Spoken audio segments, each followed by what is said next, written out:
First, enter your phone number on WhatsApp and request the SMS verification code.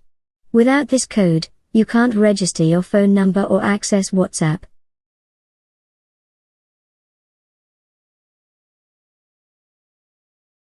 If you do not receive the code, click on the top right corner. Then click on Help.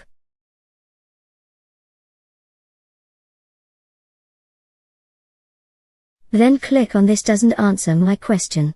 Then write this message. Hi team, I am facing an issue with the WhatsApp verification process. I have not received the verification code required to complete the registration.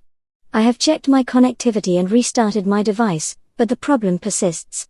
Kindly assist me in resolving this matter as soon as possible. Thank you. You can add screenshots if you want. Then click on Next to send your request.